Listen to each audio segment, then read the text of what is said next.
مصطفیٰ کریم کی عظمت کو تسلیم کرو.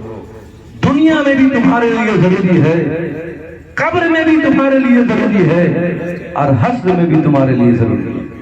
عظمت مصطفیٰ کو ماننا, عظمت مصطفیٰ کی محافل کا انعقاد کرنا, یہ آج کی ایجاد نہیں ہے, یہ آج کے دور کی ضرورت نہیں ہے, بلکہ ہر وقت کے دور کی ضرورت ہے. جب جب فتنہ جنم لیتا ہے, عظمت مصطفیٰ پر سرخون مارنے کی کوشش کرتا ہے, اس وقت علماء اسلام کھڑے ہوتے ہیں, اس کا دفاع کرتے ہیں, اس وقت اس کا مقابلہ کیا جاتا ہے, اس وقت اس کا جواب دیا جاتا ہے, علم دلائل کی روشنی میں اس کی تردید کی جاتی ہے. ہمارے علماء کہتے رہے, ہمارے علماء اپنی کتابوں میں لکھتے رہے, ہمارے علماء بتاتے رہے, لیکن ہم خاندانی پس منظر کو دیکھتے ہیں, ہم محلے کو دیکھتے ہیں, ہم گاؤں کو دیکھتے ہیں, اور کہتے ہیں گاؤں میں اختلاف و انتشار نہیں ہونا, بالکل نہیں ہونا چاہیے, متحد ہونا چاہیے پورے گاؤں کو, پورے معاشرے کے اندر پرامانی کی فضا قائم ہونی چاہیے. لیکن ایک ایسا آدمی جو بلاتا ہے چند لوگوں کو اور ایک خاص قسم کے فرقہ کا بینر بنا دیا جاتا ہے, لکھا جاتا ہے یہ پروگرام اس فرقہ کی جانب سے ہے, تم فتنہ پھیلا رہے ہو, اور جب فتنہ کی سرکوبی کے لیے کھڑے ہو رہے ہیں تو کہتے فتنہ پھیلا رہا ہے. فتنہ تو تم پھیلا رہے ہو اور اس کی سرکوبی کے لیے ہم کھڑے ہو رہے ہیں. اس لیے اگر یہ چاہتے ہو کہ ہمارے درمیان اتحاد باقی رہے, ہمارے درمیان اختلاف نہ ہو سکے, اس کے لیے تمہیں فتنہ سے بات کرنا. فتنہ سے بات رہتے ہوئے آپ ہماری بات مت مانیے, ہمارے علماء کی بات مت مانیے, کم سے کم قرآن کی بات مانیے کہ عظمت مصطفیٰ کے بارے میں قرآن کیا کہہ رہا ہے. جن کا ہر قول وحی خدا ہوتا ہے, جن کا عمل وحی خدا ہوتا ہے, حتیٰ کہ نماز کی حالت میں اللہ کے نبی علیہ السلام نے ظہر یا عصر میں 4 رکعت کے بجائے 2 رکعت آپ نے پڑھا دی, تو اقرا ابن حابس کھڑے ہوئے, یا رسول اللہ آپ یا تو نسیت ام کسرت یا رسول اللہ, نسیان یا پھر قصر کا معاملہ ہوا ہے. اللہ کے نبی نے فرمایا میں بھولتا نہیں بلکہ بھلا دیا جاتا, اس لیے بھلا دیا جاتا ہو کہ امت کو معلوم ہو جائے, کوئی آدمی اگر بھول جائے نہ معلوم. مصطفیٰ کریم کی پر اگر نسیان بھی ہو رہا ہے, اگر اللہ بھلوا بھی دے رہا ہے, تو امت مصطفیٰ کی رحمت, امت مصطفیٰ کے سبب کے لیے ہو رہا ہے کہ اللہ رب العزت یہ بتانا چاہ رہا ہے کہ اگر کوئی آدمی بھول جائے اپنی نماز کے اندر تو وہ کیا کرے. اسی لیے اللہ کے نبی علیہ السلام بھول جاتے ہیں, ورنہ تو خود فرما رہے ہیں ابھی تو عند ربی یطعمنی ویسقینی, میرا رب مجھے کھلاتا ہے, میں رات میں اپنی رب کی بارگاہ میں. پھر بھی فجر کی نماز میں بلال حبشی کو مقرر فرمایا کہ مجھے جگہ دینا, سوتے رہے صحابہ کرام, اس لیے کہ سلیقہ معلوم ہو جائے کہ اگر مکمل جماعت سوتی رہ جائے یا کسی پریشانی میں مبتلا ہو, وقت نکل جائے تو کس طرح نماز. مصطفیٰ کریم علیہ السلام کا ہر قدم ہمارے لیے لائق تقلید ہے. جب قرآن یہ فرق نہیں کر رہا ہے, تم کون ہوتے ہیں فرق کرنے کے لیے, فرق کرنے والے.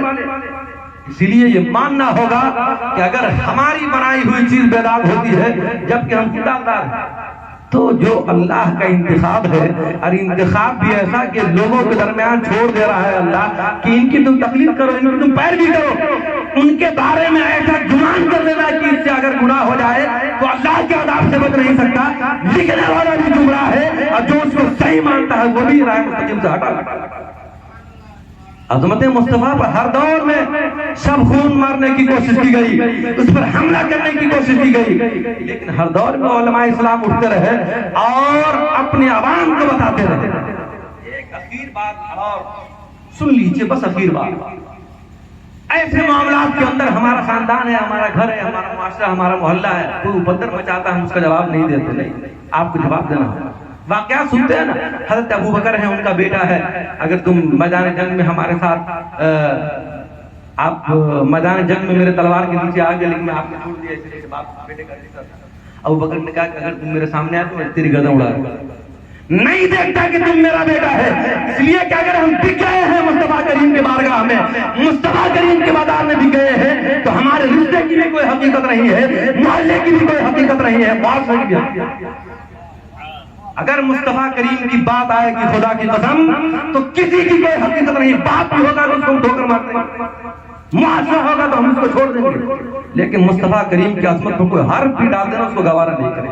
اعلیٰ حضرت فرماتے ہیں جان ہے عشق مصطفیٰ روز خضوع کرے خدا, جس کو ہو درد کا مزہ نازے نبا. ہمارے جسموں میں اگر جان ہے تو اس کا ایک مقصد ہے، اگر جیئیں گے تو مصطفیٰ کے لیے جیئیں گے، مریں گے تو مصطفیٰ۔ اگر ہمارا یہ جذبہ ہو جاتا ہے تو دنیا کی کوئی طاقت ہمیں نہیں جھٹلا سکتی ہے۔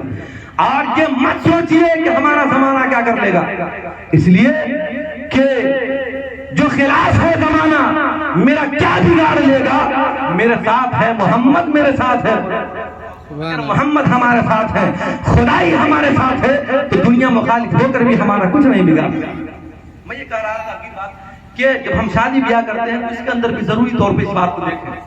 آج ہمارے معاشرے کے حالات بد سے بدتر ہوتے جا رہے ہیں۔ رشتے نبھانے کے لیے پھوپھی ذات لڑکی ہے، خالہ ذات لڑکی ہے، چچا ذات لڑکی ہے، اور ہم نکاح اس لیے کر رہے ہوتے ہیں کہ نکاح کر لیتے ہیں، آپس کی بات ہے، اس کا مذہب ہم سے الگ ہے تو کیا ہو گیا، اس کا خاندان ہم سے الگ ہے تو کیا ہو گیا، رشتہ تو ہے۔